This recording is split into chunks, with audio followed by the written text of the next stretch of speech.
تو آره تو عیناً تو رو در نظر دارم نه کسی دیگری رو. آیا زمان توبه فرا نرسیده است؟ آیا زمان فرا نرسیده است که توبه و استغفار کنی به آن ذاتی که داننده غیب هاست؟ آیا وقتی آن نرسیده است که به کاروان توبه کنندگان بپیوندی؟ آیا وقتی آن نرسیده است که از همه کرده هایت توبه کنی؟ همین قدر وقت نبودی، اکنون آیا بر نمیگردی؟ آخر عمر تو به طاعت گذشت. شاید که تو در انتظار چیزی باشی ولی از آن فایده نخواهی یافت.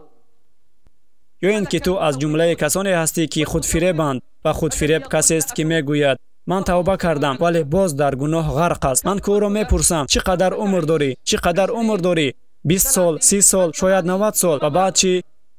ولی روز می آید و چی گناهی که تو در این دنیای پر از غرور زندگی کردی و روزهایت دراز و شبهایت کوتاه می شوند.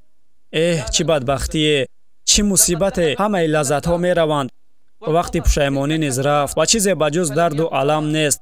و دریغو همه‌اش تمام شد و دوستانت دیگر برایت فایده ندارند. و دریغو دوستداران تو دیگر همراهی تو را نمیکنند. شبهایی که به خواب گذراندی و برای قبرت چیزی آماده نساختی. و دریغو همه‌اش تمام شد. سالهایی که گذشت و وقتی که رفت آن را برای ترس از آتش جهنم استفاده نکردم. و دریغو نمازهایی که من قضا کردم، زکاتی که ندادم و روزهایی که نگرفتم. و دریغو وقتی به بهایی را که من بیهوده گذرانیدم، گناهایی که انجام دادم و بعد فعلی که از من سر زد. و دریغو زبانی که بر ذکر او مشغول نبود و اعضاهای بدن که عملهای عبادت را انجام نداد. و دریغو روزی که نکوکاران به صفها در زینه‌های بلند جنت راست می‌شوند. و دریغو گناهکارانی که به چقوره جهنم پرتاب می‌شوند و الله سبحان میگوید و انذرهم یوم الحسرة اذ قضی الامر وهم فی غفلة وهم لا یؤمنون انا نحن نرث الارض ومن عليها و الینا یرجعون. همه لذت‌ها می‌روند،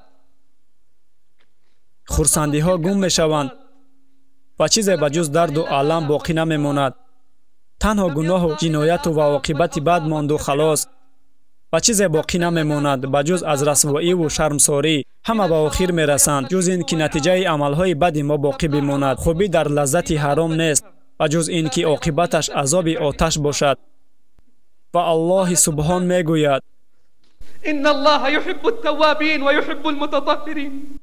بعداً دارنده بزرگی و قدرت که در را به رحمت خود باز میکند میگوید قل یا عبادی الذین اسرفوا علی انفسهم لا تقنطوا من رحمت الله ان الله یغفر الذنوب جمیعا انه هو الغفور الرحیم. دارنده بزرگی و قدرت میگوید الا من تاب و آمن و عمل عملا صالحا فاولئک یبدل الله سیئاتهم حسنات وكان الله غفورا رحیما. یا الله ای ذاتی که رحمتش تمام چیز را احاطه دارد، بنده های ضعیف و بیچاره‌ات را رحم کن. ای پروردگار من، اگر گناه‌هایم زیاد شوند من میدانم که تو مرا میبخشی با بخشایش بزرگ. اگر از تو تنها محسن‌های امید کنند که عمل‌های صالح دارند، پس بنده‌های گناهکار و ظالمت به کی امید بسته از کی پناه می‌طلبند؟ و یگان وسیله برای رسیدن به تو نیست و جز آنی که از تو طلب کنم و امیدم را به واسطه اسما و صفات زیبایت به تو بندم و من یکی از مسلمان‌هایم.